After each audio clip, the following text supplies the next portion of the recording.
汤本先生，你呢？我和小琴的最后一次见面，还是昨天早晨。我受岸田叔父之托，代表他去招待总是来的客人。晚上本来我应该早就回来的，不想和客人多喝了几杯，就在酒店过了一夜。我要是早回来，小琴就……我真该死！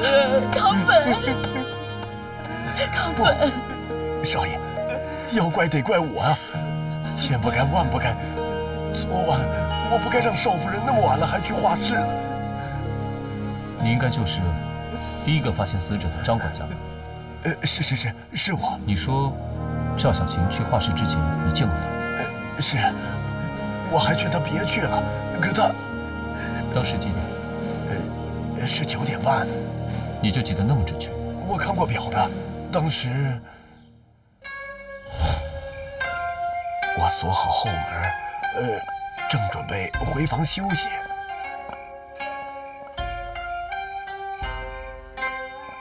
哎，少夫人，这么晚了，你还要出去啊？啊，我睡不着，去画会画。汤本君回来了吗？我忘了告诉夫人，刚才少东家派人来传过话了，说晚上在酒店要接待重要客人，晚上可能就不回来了。啊，知道了。哎，少夫人，这么晚了，你就别去画室了，还是早点回房歇息吧。你不用管我，想睡觉了，我自己会回房的。你先歇着吧。少夫人，您现在的身子可金贵了，这大半夜的，万一出了什么差池，叫我如何担当得起呀？要不我陪着您去？不用，我去作画，你在旁边，灵感都没了。可是，没什么可是不可是的，在自己家还能出什么事？那，少夫人，您慢点走，早点回来。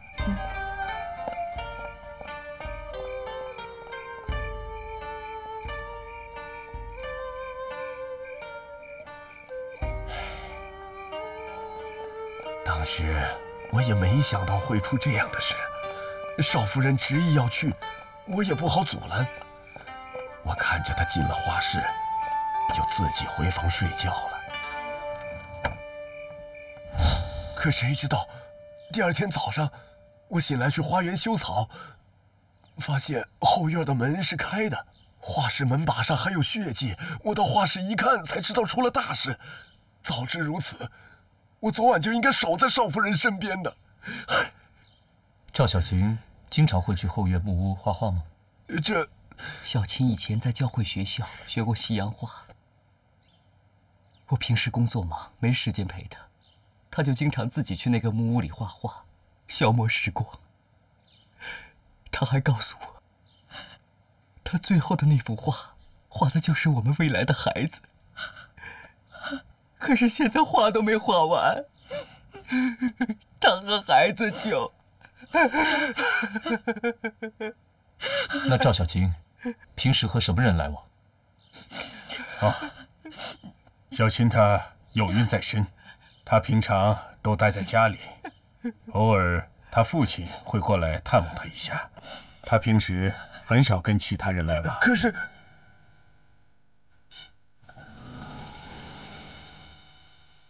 管家，有话说吗？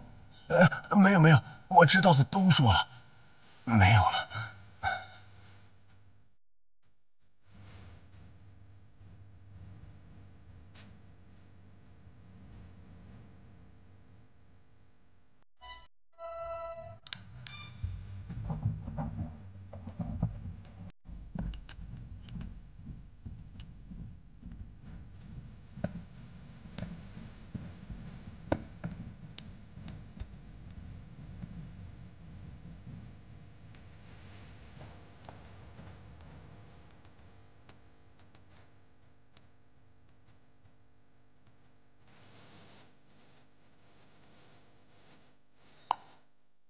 邦哥，我和小宋先撤了。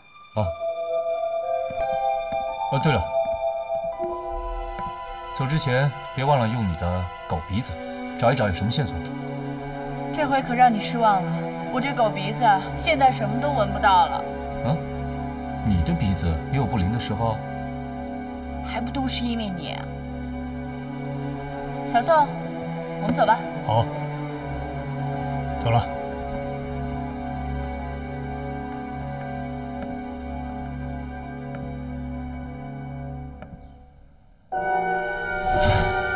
他还告诉我，他最后的那幅画，画的就是我们未来的孩子。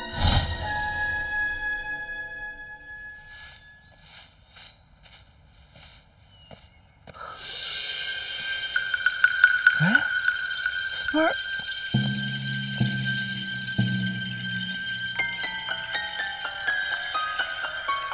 哎，老大，有线索！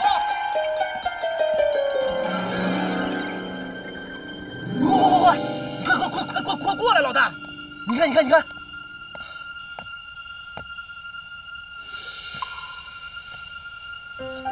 不是老大，我刚刚看见的，我可没动他啊！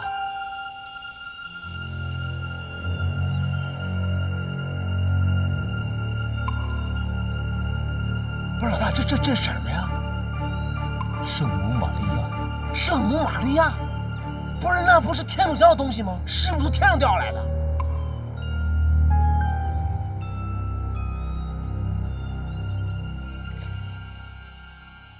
岸田先生，您府上有人信奉天主教吗？啊，我是。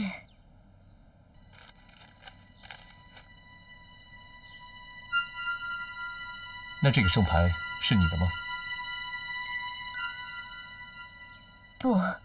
不是我的，我没有这样的圣牌。他们先生，你好像见过。是的，我见过。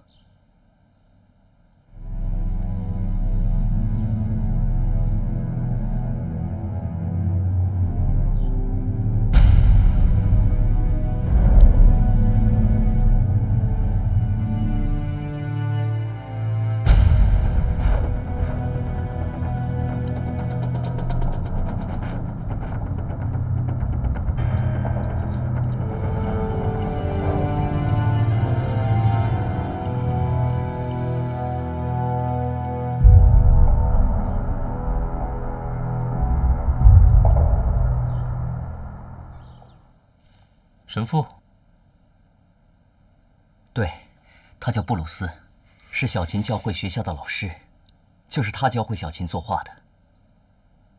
我记得我和小琴结婚的时候，他也来参加我们的婚礼，身上就带着这样一块圣牌。他们常来往吗？他来教小琴作画，有来往不是很正常吗？管家，你见过这个神父吗？没有，我没见过。他来教小琴画画，你怎么会没见过呢？我真，也许，我实在记不清了。听说你有一把后门的钥匙。对，我有一把。赵小琴也有一把。是，我跟少夫人一人一把。是这把吗？对，是这把。还是我找锁匠给少夫人复制的。那如果赵小琴只是在画室画画，为什么要配一把后门钥匙？这……你还敢跟我说，你没有见过布鲁斯神父吗？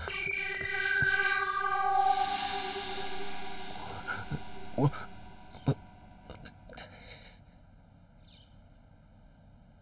张宝，难道你是有什么事瞒着我们吗？哎呦，老爷，你千万别怪我，这都是少夫人她不让我说。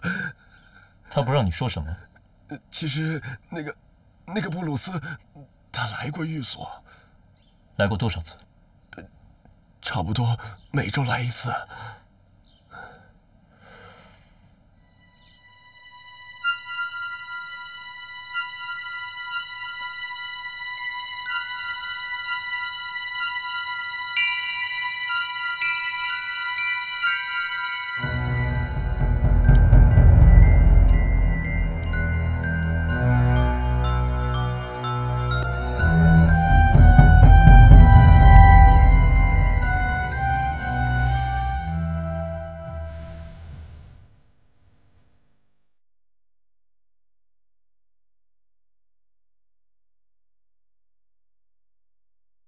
那为什么只有你知道？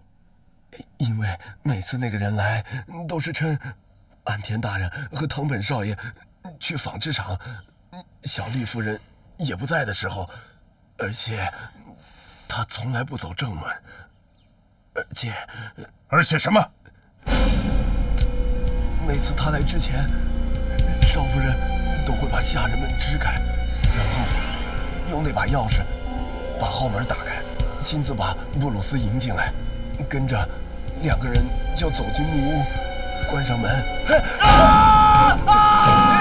少爷，少爷，本君，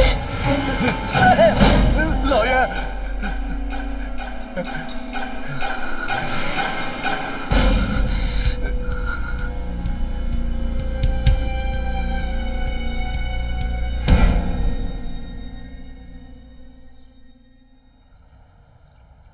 我们在天上的父，愿人都尊你的名为圣，愿你的国降临，愿你的旨意行在地上，如同行在天上。我们日用的饮食，今日赐给我们，免我们的债，如同我们免了人的债，不叫我们遇见试探，救我们脱离凶恶。阿门。阿门。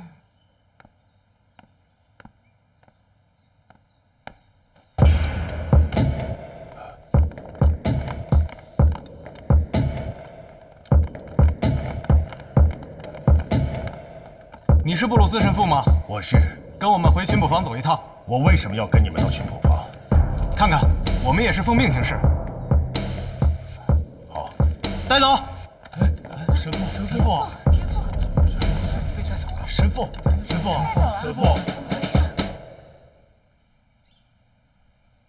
哎，马花啊，你平时那么多话，今天先给你试试。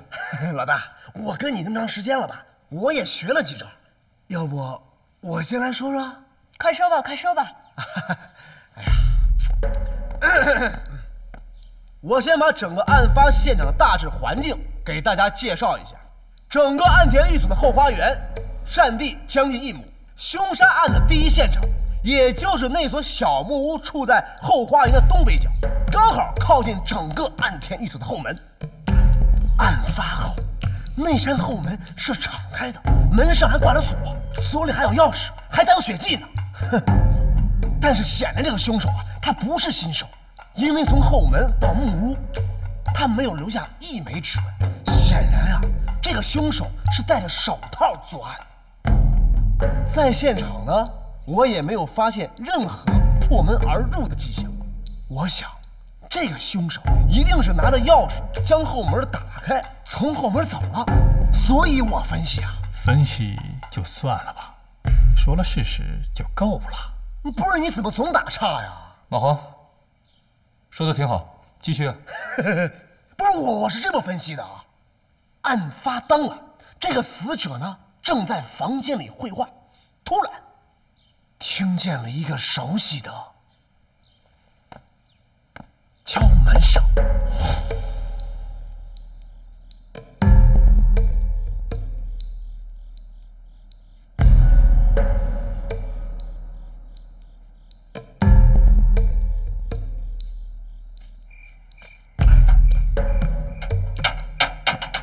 这个被害人一听啊，就知道是谁来了，赶紧拿个钥匙去开门，将这个熟人吧迎了进来。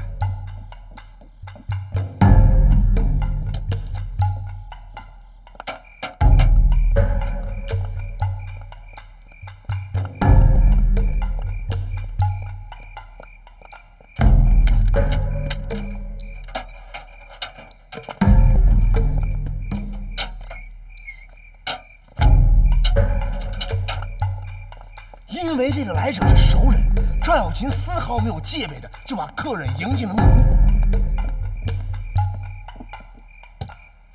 一进屋，这个所谓的朋友凶相毕露啊，趁赵小琴不备的时候，从怀里掏出了凶器。凶案就这么发生了。杀了人以后，他就取走了死者身上的钥匙。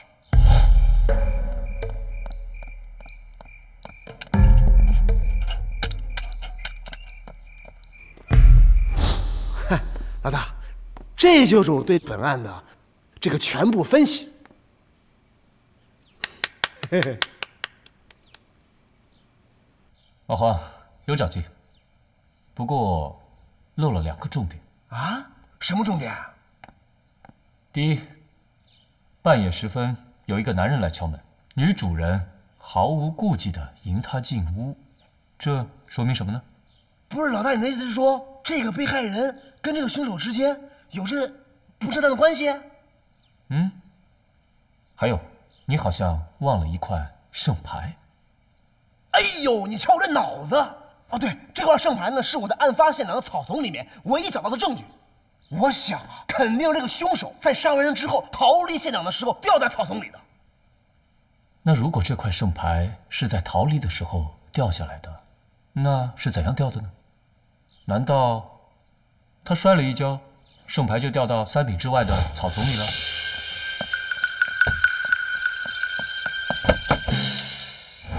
对呀，老大，事实应该是这样的。如果真的是这样的话，那么这段路上一定会留下血迹。别忘了，他刚刚杀了人，他手上一定沾有血迹。但是你在现场勘察过之后，没有在路上发现任何的血迹。显然，刚才所说的凶手摔了一跤这个推理是不成立的。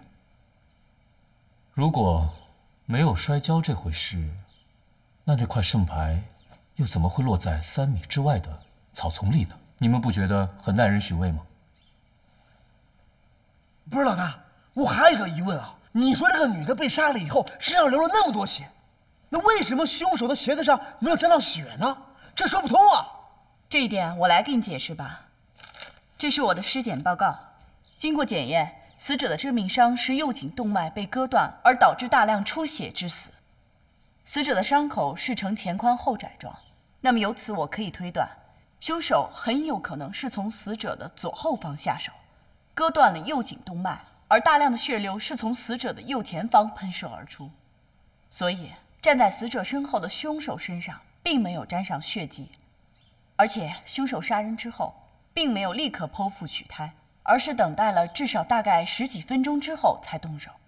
这时候死者身上的血已经凝结了，所以剖腹的时候并没有大量出血。另外，从医学的角度来解释，如果活人被剖腹，表皮的伤口会因为全身神经的骤然抽紧而呈卷缩状，并伴有大量出血。由此我可以推断，本案的被害人是先被害之后才被剖腹取胎的。能确定他的死亡时间吗？死亡时间应该是在昨天晚上9点到11点之间。管家张伯说，赵小琴也是这段时间去画室的，所以案发时间和管家的证言就相互吻合了。那凶器呢？凶器我基本判断是一把长度10到15厘米的锋利匕首。我接个电话，你们继续。喂，杨金邦。杨金邦，本案嫌疑人布鲁斯已经归案了，你要不要过来一起审问？好的，等我一下，马上过去。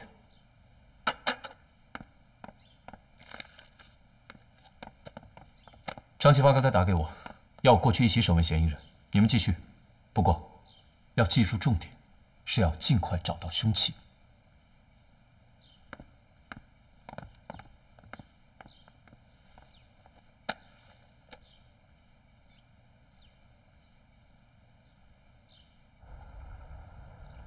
我已经把所有的范围都扩大了，就等着。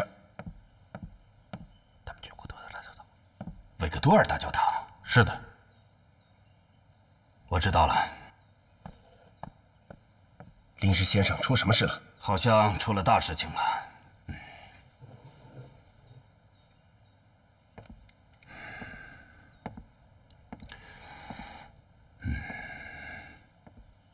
约翰逊，这件事情只好请你亲自去办一下了。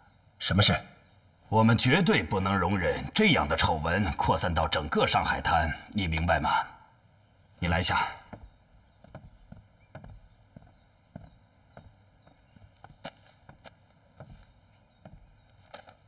你现在马上带着本领事的亲笔照会去一趟巡捕房，先封锁消息，然后迅速地把局面控制起来。我马上去吧。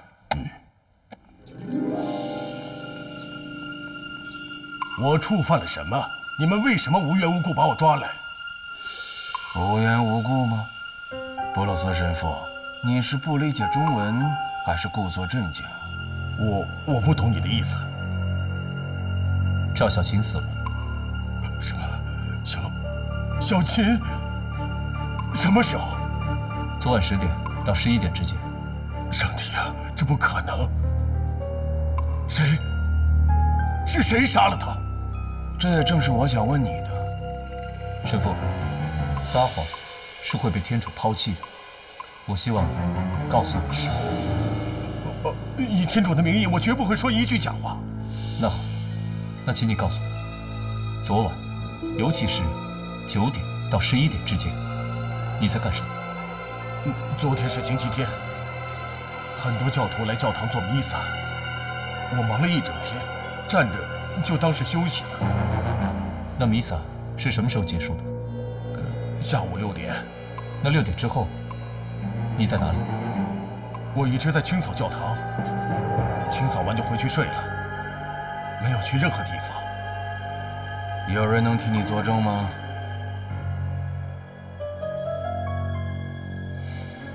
我问，有谁可以为你作证？天主可以证明。哼，那么就是说，没有人可以为你作证吗？但是圣母可以证明你说的不是实话。什么意思？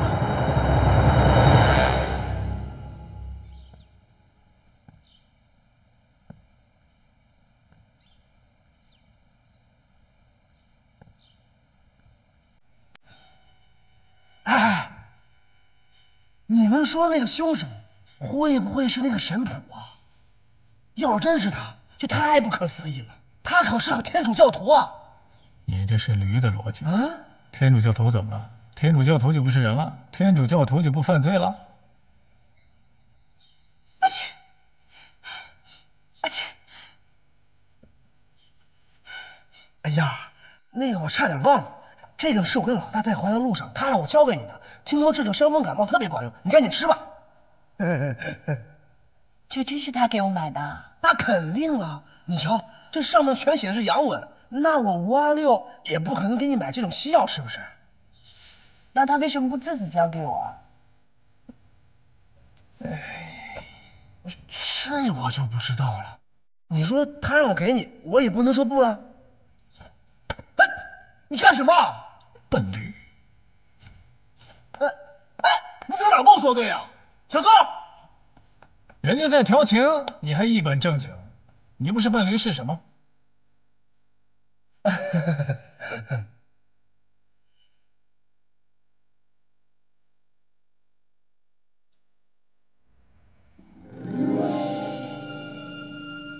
你别说这不是你的。不，这是圣保罗天主大教堂的主教亲手送给我的圣牌，我一直放在卧室里，怎么会在你手上？这就要问你了。你说你昨天晚上一直在教堂没离开过，可你的东西怎么会遗落在案发现场呢？可我真不知道。你是不知道还是不想说？我说的是实话。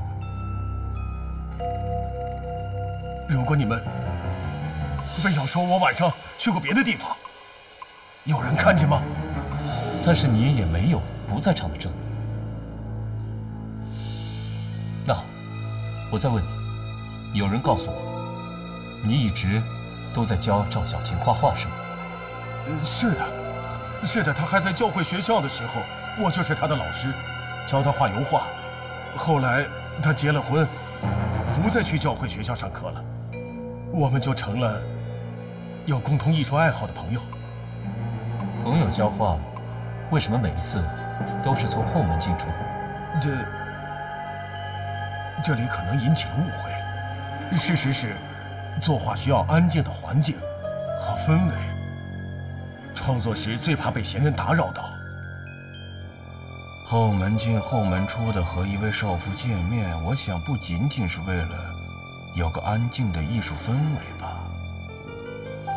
你这话什么意思？你能明白我的意思？你是怀疑我和人偷情吗？我是一名天主教的神父，甘愿受圣院的约束，请你不要污蔑我的尊严和信仰，这是亵渎，将受到惩罚。该惩罚的是披着宗教外衣却干着违背教义的伪神父。我要向当局提出控告，这是你的权利。不过你现在必须要为你没有证人的3个小时做出解释，否则你离不开这大门。张巡官，什么事儿？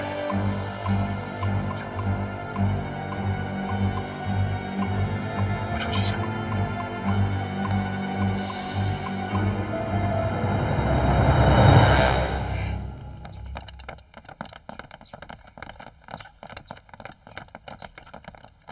哟，约翰逊先生，你怎么来了？这个是领事先生亲自签发的外交照会，你先看看吧。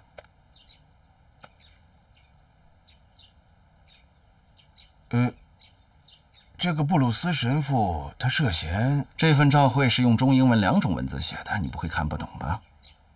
明白，我都能看明白。那你就该明白，领事先生并不是让我来和你讨论案情，而是让我来带人的。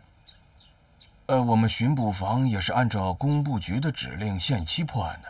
这个布鲁斯神父他涉嫌……那就让我再次提醒你，公共租界工部局是由英国、法国还有美国3国组成，而我英国领事馆在其中占有40%的话语权，这一点你不会不知道吧？我知道，我当然知道。既然知道，你难道还把工部局的命令看得比我们英国领事馆的外交照会还重要吗？您稍等啊。英国领事馆想插手这事，他们要带走布鲁斯。我介绍一下啊，这是Johnson，杨金邦，伦敦一别，好久不见。是啊，好久不见。原来2位认识啊？岂止认识，我们是同窗。当初你突然辞学回国，我还劝你要3思而行，现在看来不错呀。你当初劝我别回中国，说中国是一块愚昧蛮荒的土地。你怎么也来了？我们英国人，当然还有美国、法国、荷兰和日本人。我们这西洋人来到中国，正是为了好好的开垦这块蛮荒的土地，要不然你的国家将很快会被西方的文明世界所抛弃。你还是老样子，满口的殖民主义。可是你都快变回愚昧的土老帽了。哎呦，2位老朋友刚见面，别吵架，别。不是吵架，我们只是争论。那我找个没人打扰的地方，2位慢慢争论。等，我先公后私。张先生先把布鲁斯交给我。杨金邦，我只是受雇的侦探，我没有权利去置评雇主跟雇主主人之间的事务。你可是把自己摘得一干二净啊！因为法律没有赋予我这个职权。不过，虽然把人交给领事馆，但案件并不会高歌。Johnson 不是也来督查此案了吗？我相信，只要查明真相，英国领事大人也不会罔顾事实，包庇凶犯吧？对。好，放人啊，放人！把神父带出来。是。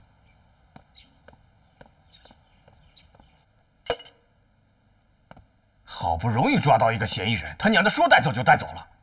什么天大地大不如王法大，什么人权平等、法律公正，一切都不如权势最大。张巡官，这英国佬也太霸道了吧！啊，布鲁斯不就是个英国人吗？怎么这英国佬杀人就不用偿命了吗？中国有句老话叫“王子犯法与庶民同罪”。这帮英国佬口口声声说要维护法律尊严、保护人权，呸！英国佬也太不要脸了啊！居然还敢包庇杀人凶手！马黄，你这句话就给自己挖坑了。我们哪有证据证明布鲁斯就是凶手？有证据啊，老大！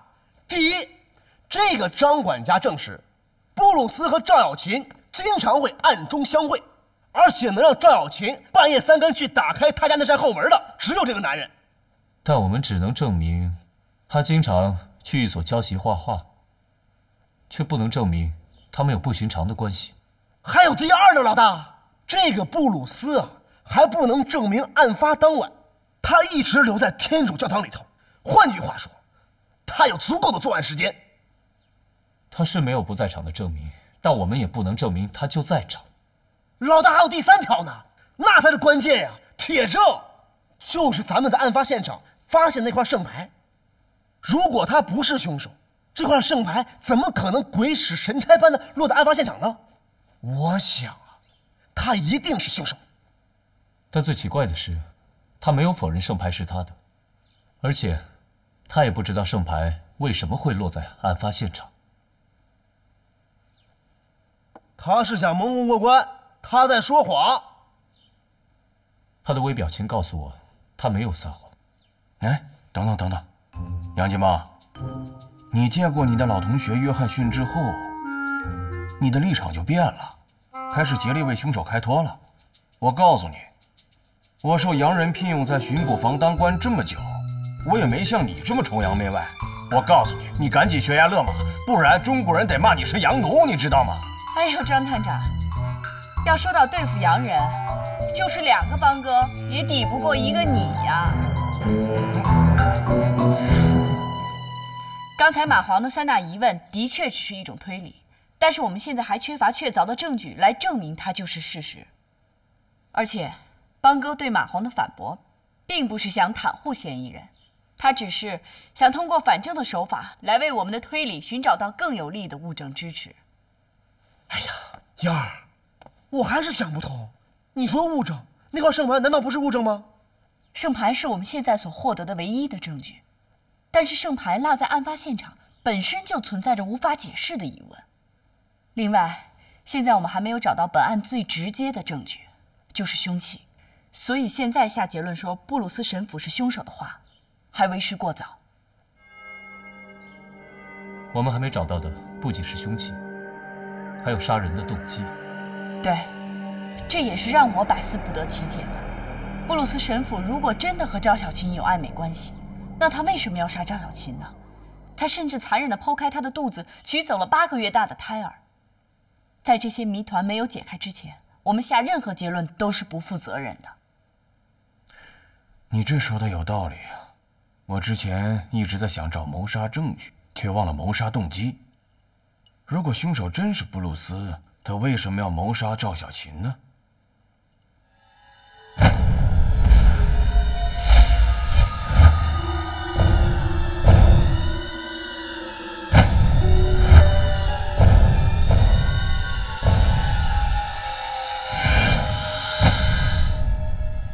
谋杀动机。青青比我还乖。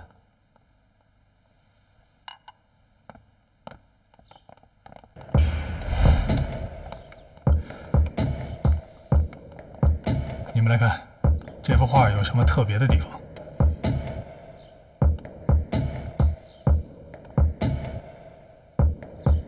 这没什么特别呀。不是小宋，你抽什么风啊？你有什么话赶紧说出来吧。我问你们，如果说你们俩生一孩子，会是蓝眼睛吗？小宋，你胡说什么呢？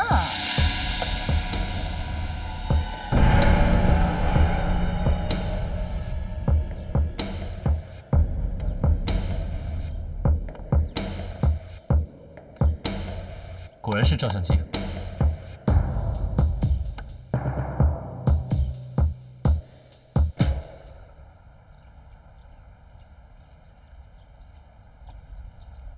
林氏先生，如果布鲁斯真的是凶手的话，那我们将会不可避免地陷入一场英日的外交风波当中。他不是凶手。什么？或者说，布鲁斯神父不能是凶手。哦，我明白了。可是我认识那位负责本案调查的侦探，他恐怕不会轻易收手的。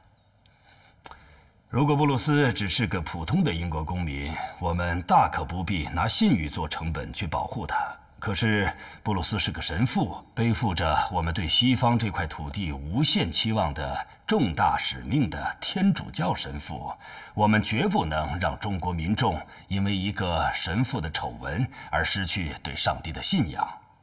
您这样一说，我完全明白了。可是，我已经细读了他们的调查案卷，看起来布鲁斯的涉案嫌疑并非凭空捏造的，而是……约翰逊。 你不必和我说案子，我也不关心案情如何。既然你明白了我刚才所说的这个道理，那么我相信你能处理好这件事。是的，请领事先生放心，我不会让这件事成为一件丑闻的。这说明我点名把你从伦敦调来上海的动议非常英明。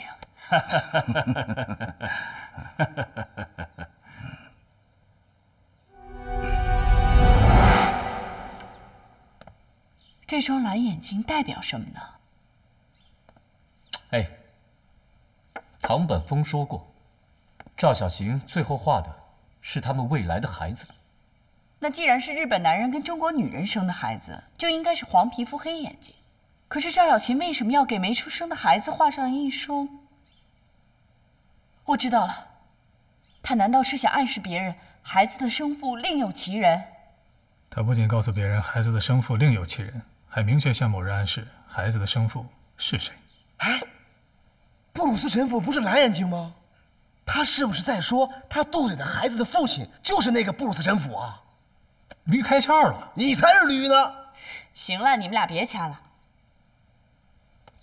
邦哥，你说说吧。假设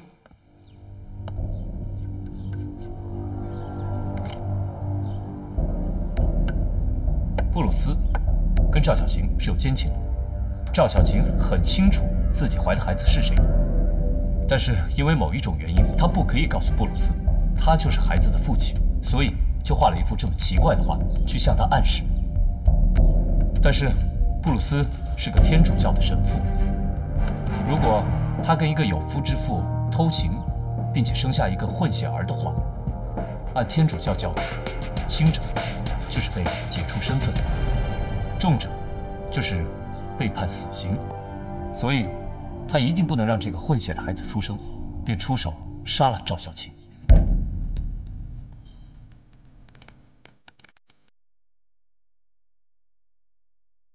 给我围起来！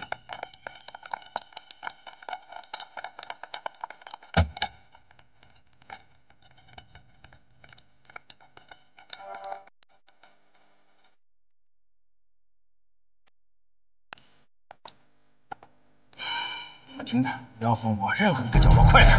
是。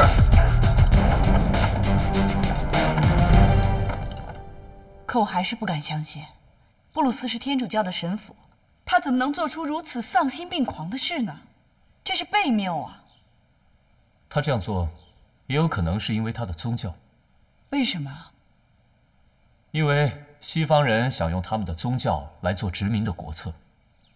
如果他们的宗教形象受损的话，那中国人就不会再相信他们的宗教，那么他们的神殿也会随之而崩塌。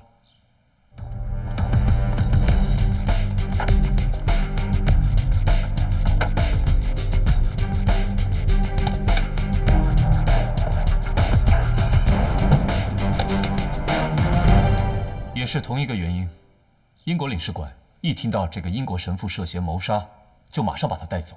他们不仅仅想要保护一个英国神父，而且还要保护他们宗教的尊严和神圣。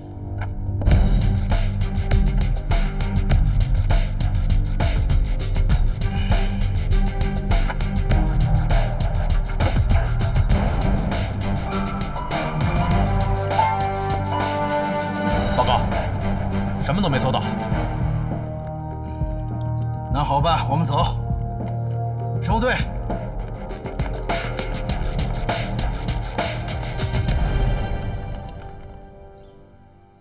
如果布鲁斯神父仅仅是想掩盖丑闻的话，他杀死赵小晴也就足够了。为什么还要剖开肚子取走腹中的胎儿？那是他自己的亲骨肉啊！我来回答。你说什么说？老是半句半句说话，你听老大说。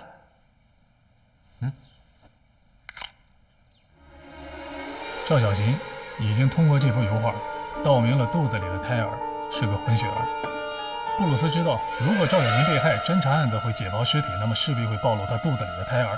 这样一来，侦方会把寻找胎儿的父亲锁定在蓝眼睛的洋人身上，那么势必会暴露他与赵小琴之间的奸情。所以他要掏走赵小琴肚子里的胎儿，目的是为了连根拔起这根火苗。小宋，你是不鸣则已，一鸣惊人啊！我只是不像某些人驴嘴一张，废话连篇。这不都明白了吗？还等什么呀？通知巡捕房缉拿凶手啊！不行。老大，为什么？我们没有证据。不是老大，你刚才分析的都分析的滴水不漏了，还有什么证据啊？会审公械判案的依据是证据，而不是推理。我们刚才只是一些没有证据的。杨金邦，结案吧，这案子查不下去。结案！张警官，我们刚刚查出点眉目，是不是？马上就要真相大白了。我跟老大他们还准备去那个教堂搜查证据呢，你别结案呀！搜个屁！教堂已经被他老同学约翰逊把守住了。别说你们，就连我这巡捕房头我都进不去。这英国佬也太不要脸了吧！啊，他们居然敢包庇凶手吗？赵小琴白死了啊！正义呢？正义呢？阿六，杨金邦，结案吧，这案子查不下去了。结案！张警官，我们刚刚查出点眉目，是不是？马上就要真相大白了。我跟老大他们还准备去那个教堂搜查证据呢，你别结案呀！搜个屁！教堂已经被他老同学约翰逊把守住了。别说你们，就我这堂堂巡捕房头我都进不去。这英国佬也太不要脸了吧！啊，他们居然敢包庇凶手吗？赵小琴白死了啊！正义呢？正义呢？阿六，探长，怎么回事？我刚刚带了几个兄弟想去教堂转转，想着能有什么新的线索和发现，可没曾想到了那儿，你那老同学约翰逊就带着英国士兵把我堵在门口，说什么教堂是神圣之地，不允许我随便进去查线索。那约翰逊还在吗？他倒是回领事馆了，可留下那么一队荷枪实弹的英兵，谁敢惹？老大，这英国佬也太过分了！可见我们没有足够的证据，还是无法揭开本案的真相。我还是去一趟领事馆吧。管用吗？试试吧。你们做好进教堂的准备。老大，张探长，坐吧。嗯。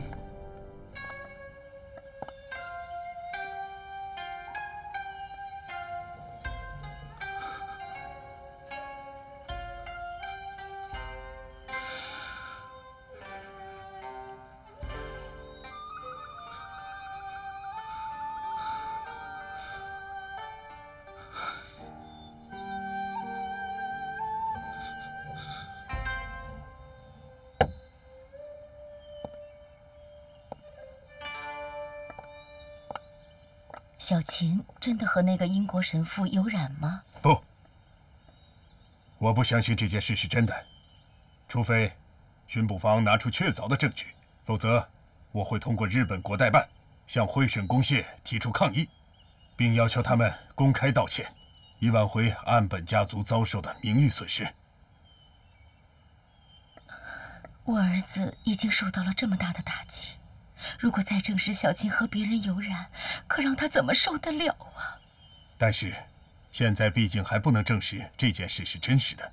假如真是这样，我也会跟你们母子共同面对，一起承担。主啊，救救我的儿子吧！明天我陪你去一趟教堂，为堂本做一下祈祷吧。啊！你不是一直反对我信教吗？此一时彼一时嘛，毕竟出了这么大的事，我也想从中得到一些安慰。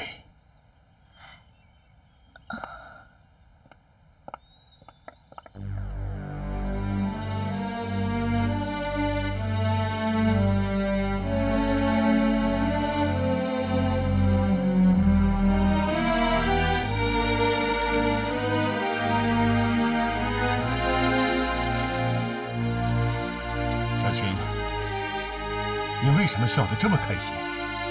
不布鲁斯神父，我有个好消息，你愿意听听吗？上帝从来都愿意和人们分享好消息。那我告诉上帝，我怀孕了。这可真是人间的福音，上帝也会赐福于你。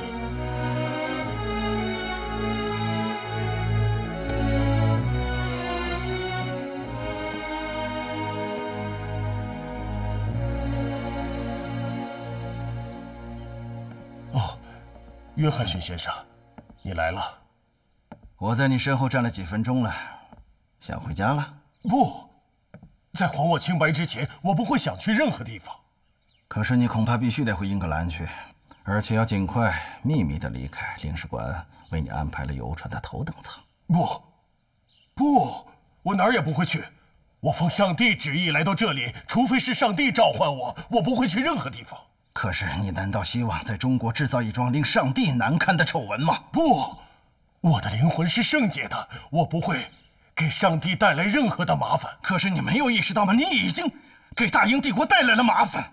如果我确实给国家带来了麻烦，那我就更应该勇于承担，我绝对不会逃避。请你转告领事先生，我感谢领事馆为我做出的安排，但我对上帝发誓，我绝对不会逃离已经将上帝的福音传递于斯的这片土地。我跟你说句实话，如果你拒绝领事馆的好意，那么你必须要承担起这件事所带来的全部责任。我完全明白你说的。看在上帝的份上，请你告诉我，你究竟把凶器藏在哪儿了？这我就不明白你的意思了。你应该听得懂我在说什么。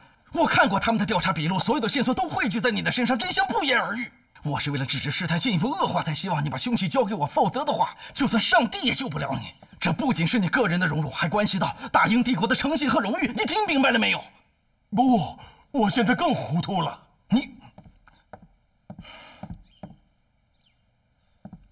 天哪，麻烦已经登门了。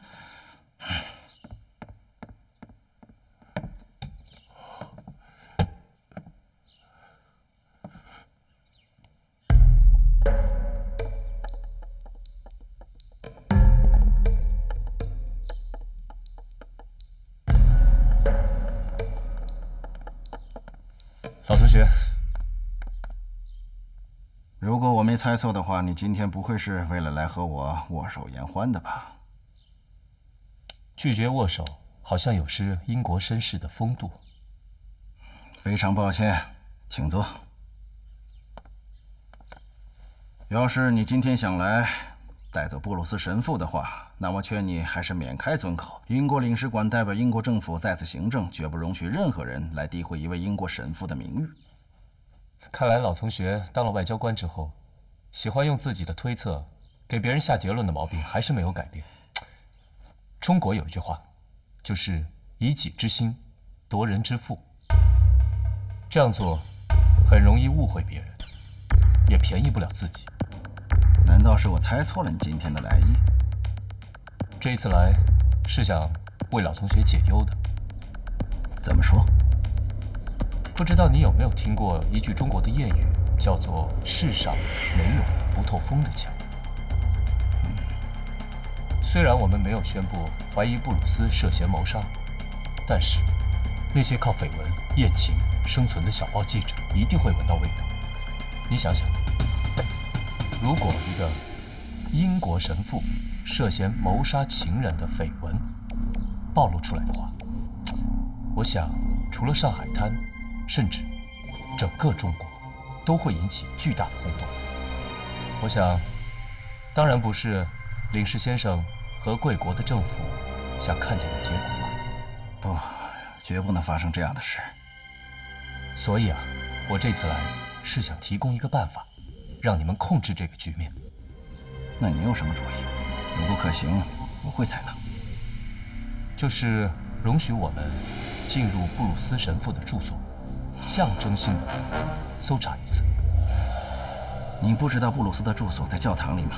那是非常神圣的地方，绝不容许被玷污。但恰恰相反，我们进去没有亵渎的意思，而且是为了维护你们宗教的神圣和尊严。你想想，如果不尽快消除记者对布鲁斯神父的怀疑，那些添油加醋的文章随时都会满天飞扬。那时候才是真正亵渎了你们的上帝。要是等到那时候再收场，就会变得事倍功半。所谓谣言止于事实，只要你让我进入教堂例行回公事，这样就可以向大家证明布鲁斯的清白，而且整个局势也可以控制。可我要是同意了，这会引起什么后果？你想过没有？我当然有想过。那个时候，我会安排全上海的新闻记者到那边采访。我象征性的搜查，当然是没有收获。到那时候，我会跟他们宣布我的搜查结果，澄清布鲁斯神父的清白，还有，我会公开道歉。这样，这个事就会慢慢的消失于无形之中。这样的结果，也正是你们政府和领事先生想看到的。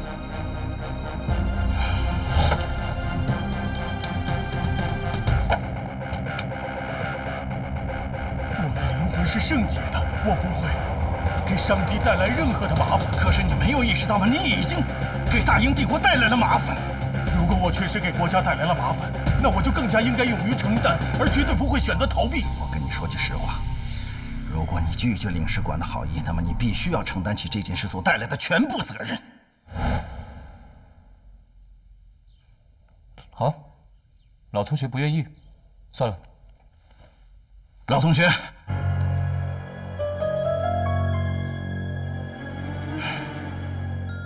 准备什么时候搜查布鲁斯的住所？你是同意了？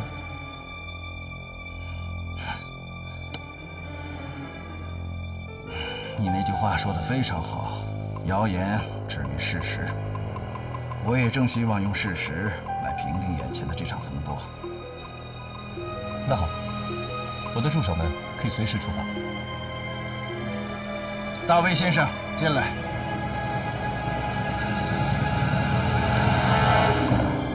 马上让你的士兵全部撤离教堂。好的。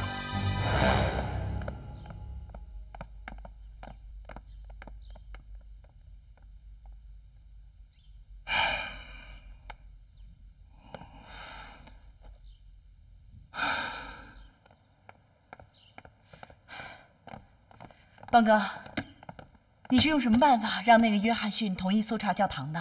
老大，那还等什么呀？咱们从教堂里搜到证据再说嘛。恐怕我们不会搜到什么东西。什么意思啊？我想，我低估了约翰逊。我认识的约翰逊，不会那么容易妥协的。他带英国兵，应该早就搜查过了。这一次，是故意让我去做一次象征性的搜查。那我们还去搜吗？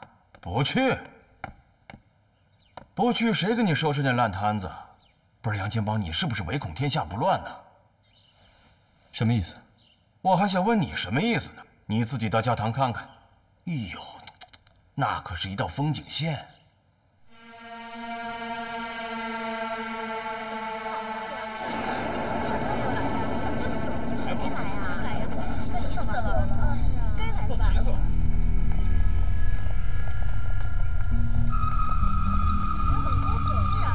你看看，这都是你招来的吗？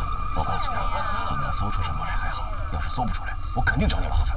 我是跟约翰逊说过，但是我没有招来记者，好不好？那不是你招来的，还能是我啊？到底是谁招来的？答案在那边。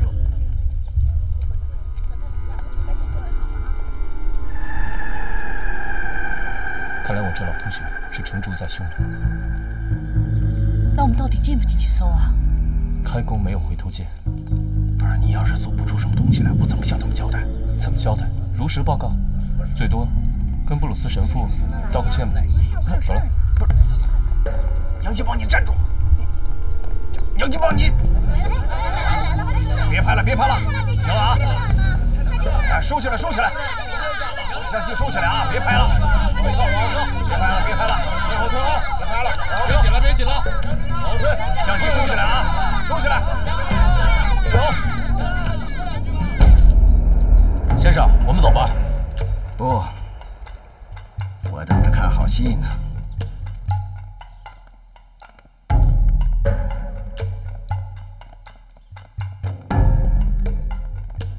虽然已经被人搜过了，但是既然进来了，就别放过任何角落。老黄，老大，大厅交给你。明白。你们俩搜查布鲁斯的卧室。好。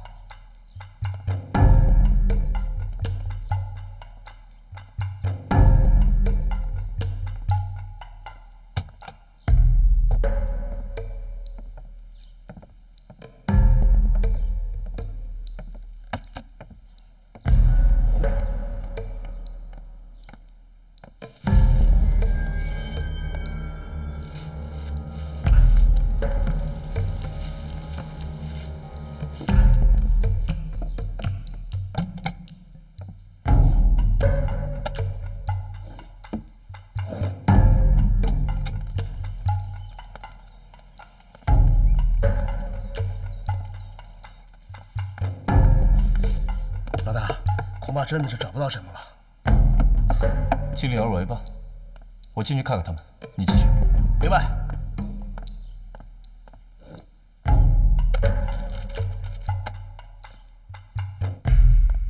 阿切，阿切，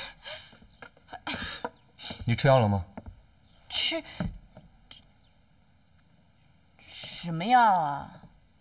我买药给你了，叫马华拿给你的。哦，他没给我呀。再说了，你买的药干嘛让他给我呀？别以为买了药给你就是关心你，我只是关心你的鼻子，闻不到线索而已。小宋，有发现吗？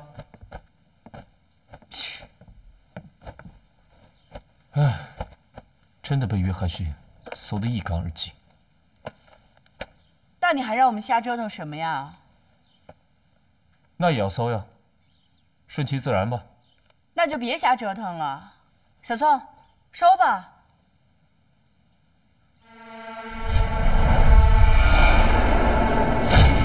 哎，我有一个不妙的感觉。什么感觉？尽管我们之前的推论都是对的，但是我们还是没有解释到，为什么布鲁斯神父会掉落一个那样的证物在现场呢？什么逻辑啊？对啊，说不通啊！你是说这圣牌是作案前嫌疑人故意拉现场的？世界上还有这样的犯罪逻辑呢？就是没有这样的犯罪逻辑，才会有一个明显的漏洞。为什么他那块圣牌会掉落在离他逃离路线那么远的地方？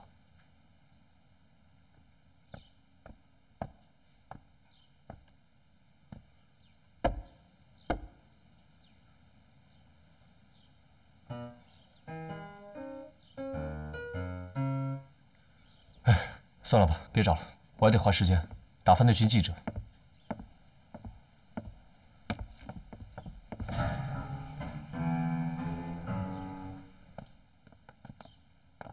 马华，马华，算了，收工。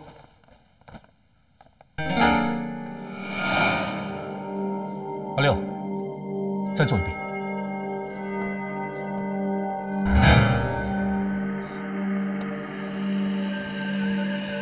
打开。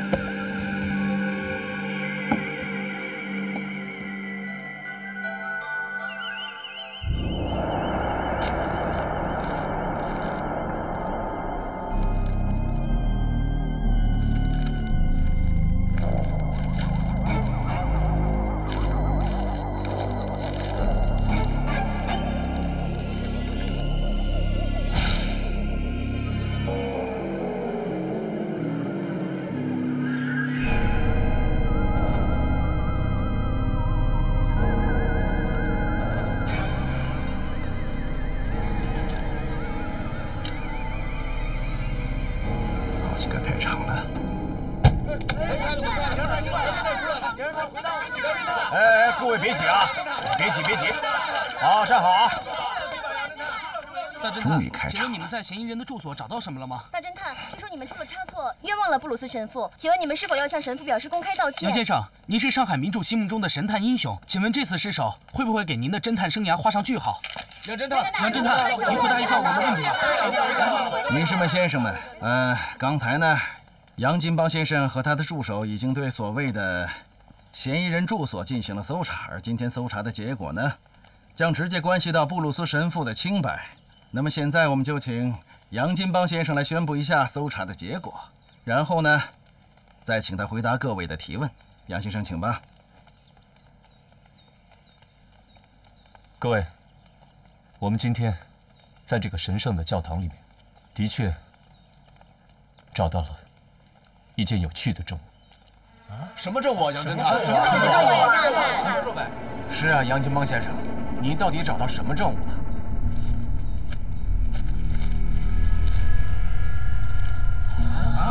是吧？刀，是血的。我们初步怀疑，这就是本案的凶器。凶器啊！真的是杀人凶手啊！真的是杀人凶手！杀人凶手是杀人啊！怎么会这样？都快起来，这可是好消息啊！来，干杯！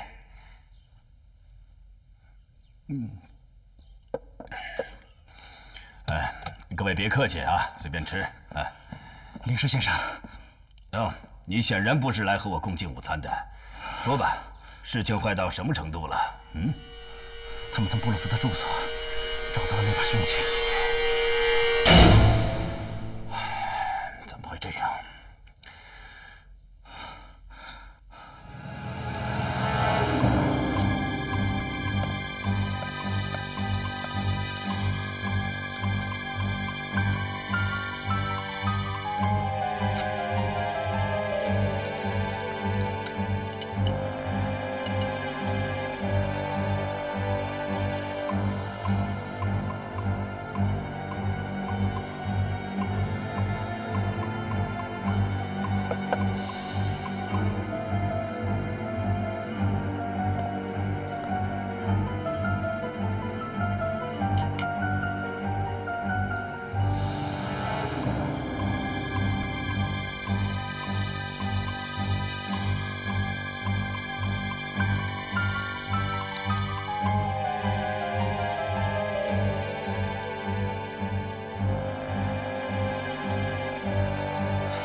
结果出来了啊！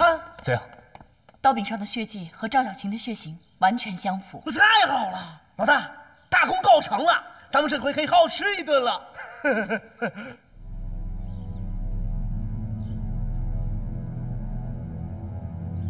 不是老大，你听这话，不高兴不兴奋吗？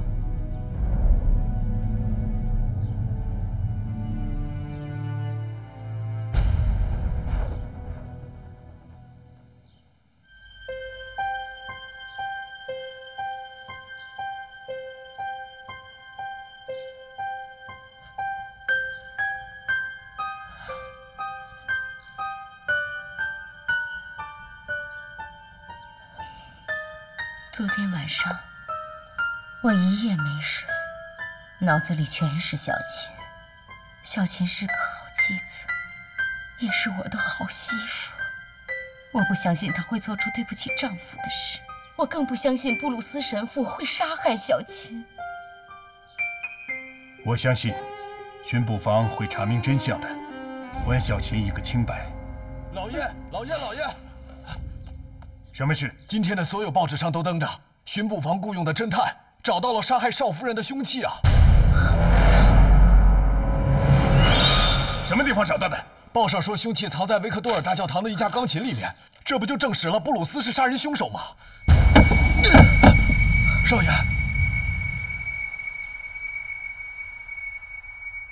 领事大人，这个布鲁斯简直是太可恶了！我带人搜查了教堂的每一个角落，我还让他把凶器交给我。可是他拒不承认。没想到他会把凶器藏在钢琴里，我真是不理解。领事馆明明是在帮他，他为什么还执迷不悟？因为按天主教教义，他通奸谋杀是死罪。即便我们帮他逃脱了公众的眼睛，那么他回到伦敦，也无法逃脱教会的严厉的制裁。这一点他本人是非常清楚的，所以他拒不承认。可是现在，由于他的愚蠢，已经是大英帝国面临一场难以摆脱的危机。可我们必须摆脱，别无选择。那到底我们该怎么做？你知道中国人有一句成语吗？您的意思是丢卒保车，还是其他的什么意思？不，我说的是另一个成语“断尾求生”。断尾求生？这句成语的意思是，有一种叫壁虎的小动物，当它遇到生命危险的时候，会断掉自己的尾巴而求生。而布鲁斯现在就是粘在我们身上的一条丑陋的尾巴。我明白了。请放心，我不会再让这条尾巴丑化了大英帝国的形象。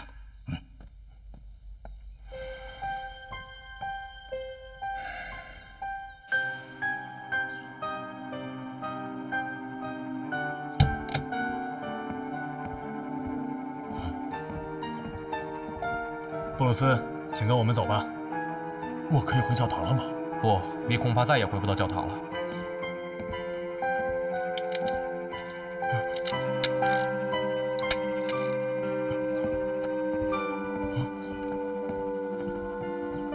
我们请求见领事大人，请韩东的领事出来说几句话吧。先生，我们要见领事大人。约翰逊先生，约翰逊先生。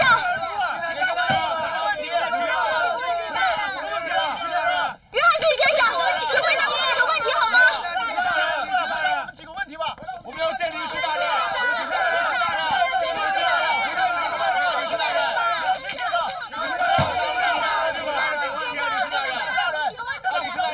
女士们、先生们，我可以代表领事先生回答你们的任何问题，请问吧。约翰逊先生，既然从教堂里找到红口谋杀案的凶器，证明布鲁斯就是本案的凶手，对此领事馆有什么看法？在确凿的证据面前，领事馆还会将凶手藏匿在使馆吗？约翰逊先生，既然你能代表领事，就请您正面回答我们的问题。别急，我马上回答你们的问题。本人受领事大人全权委托，向诸位发布本领事馆对此事的官方声明。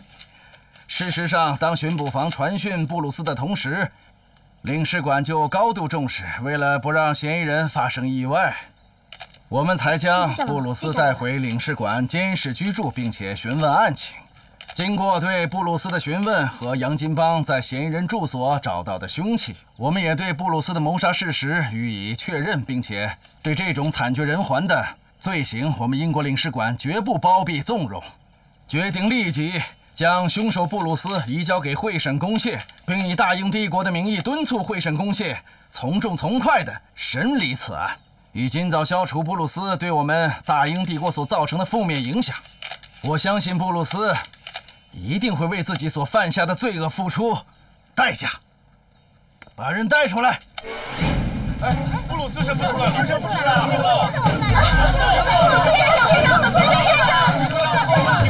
先生！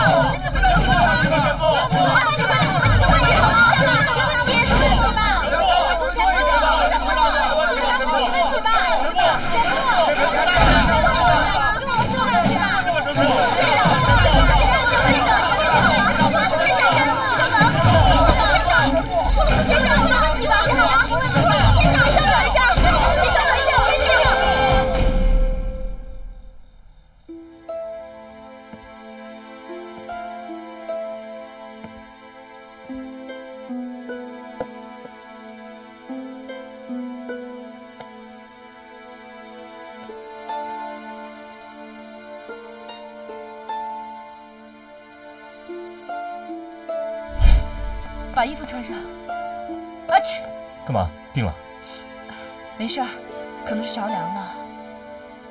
管我穿衣服，不管自己啊！哎呀，那个我差点忘了，这个是我跟老大在回来的路上，他让我交给你的。听说治这伤风感冒特别管用，你赶紧吃吧。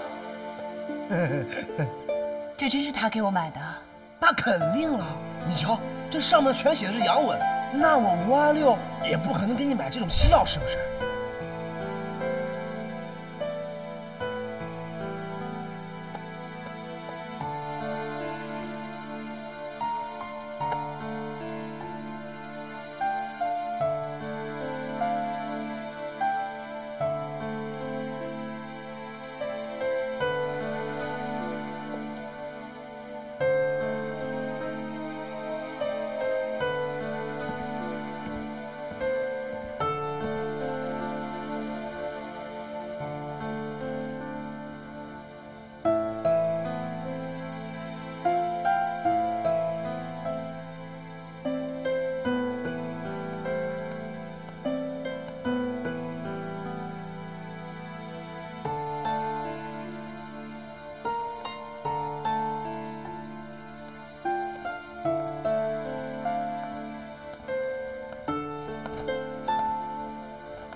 披上吧，别我感冒好了，你再感冒了。好了吗？你的药还算管用。那好，钱没白花。不过我没想到你会为我买药，你一向只有受别人照顾的份儿。你很开心是吧？别以为男人偶尔一次细心就会改变秉性。我从来没想过要你改变什么呀。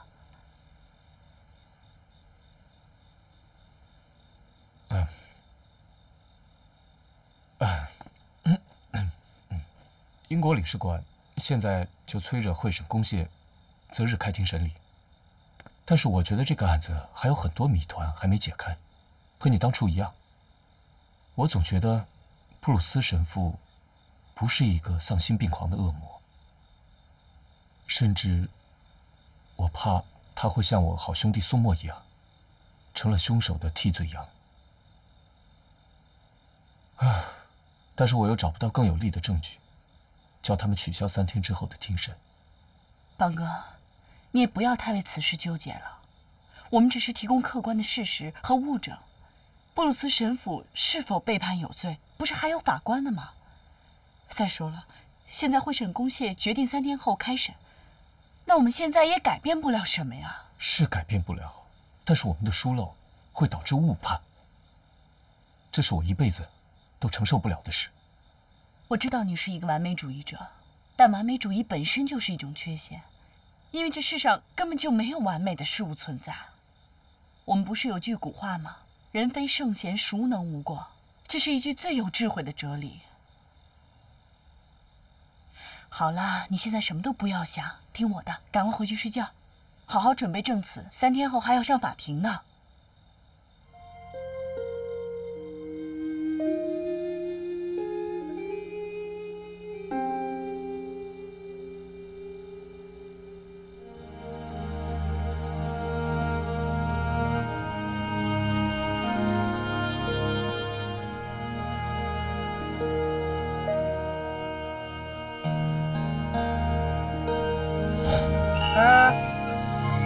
少爷知道你这2天要回来，就给我们下了一道严令。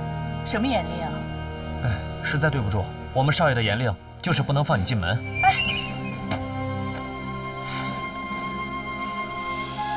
你爸一直保持沉默。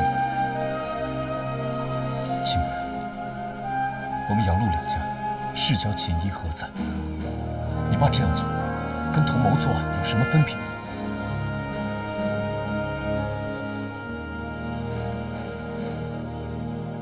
我跟你说过，我们2家人做不了亲人，就做仇人，而做仇人是你爸的选择。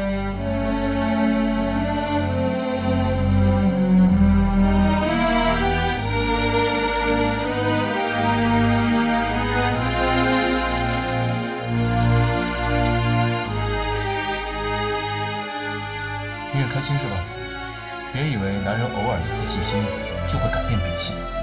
我从来没想过要你改变什么呀。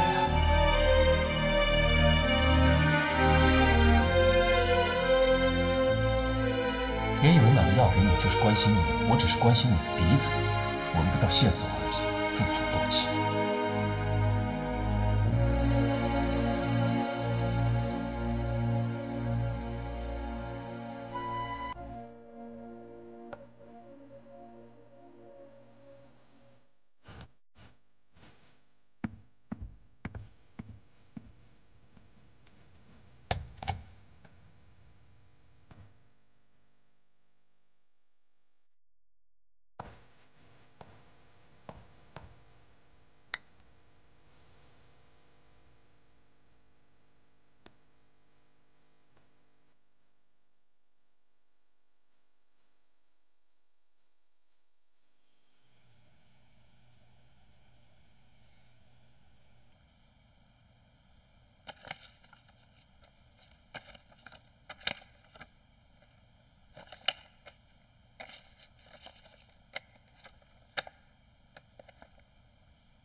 都起来，王哥、阿六、小宋，你们快下来！不是，怎么了？怎么了？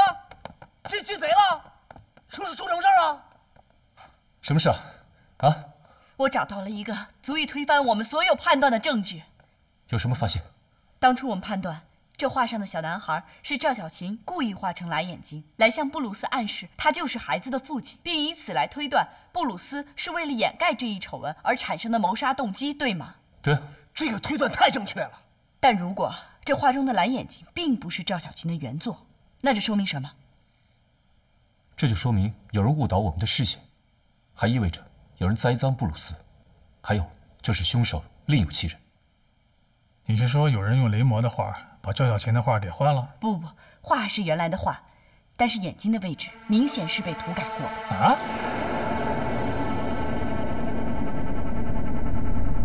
这要是真如你所说，我作为一个画画的甘拜下风，完全没看出哪被涂改过。你没看出来，但是我闻出来了。小男孩眼睛位置上的涂料远比其他地方要浓重很多，明显是最近才添加上去的。燕儿，我相信你的嗅觉，但是在法庭上，我们需要的是实证。我明白，我这就给你做一个实验。阿六，啊。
怎么做到的？太神奇了！你太伟大了，我现在就去找约翰逊，叫他让会审估计暂缓审判。哎，等等，今天可是周末，据我所知，英国领事馆每周末都会举办舞会，你那些行头估计连门都进不了。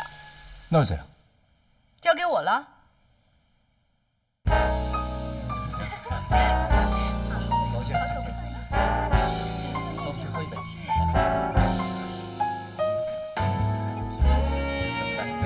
咱们今天给我们发一下。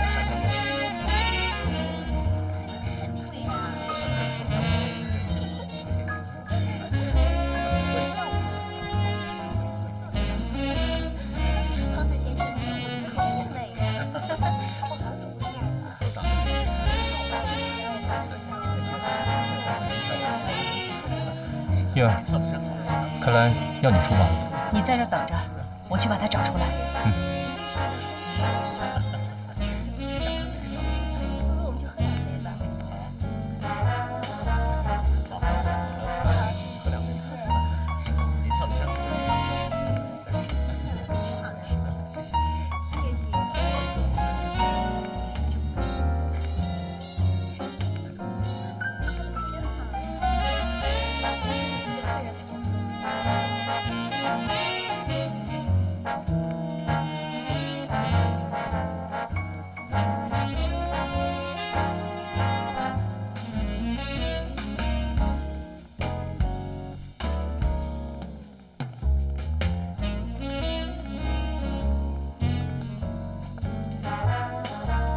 是约翰逊先生吧？是我，你是怎么看出来的？我不是看出来的，我是闻出来的。很少有男士用您这种品牌的香水，一看就知道您是个有品位的人。那么，能告诉我你的芳名吗？约翰逊先生，冒昧打扰您，我是大侦探杨金邦的一个助手，他有重要的案情要向您报告，他就在那边等你。好。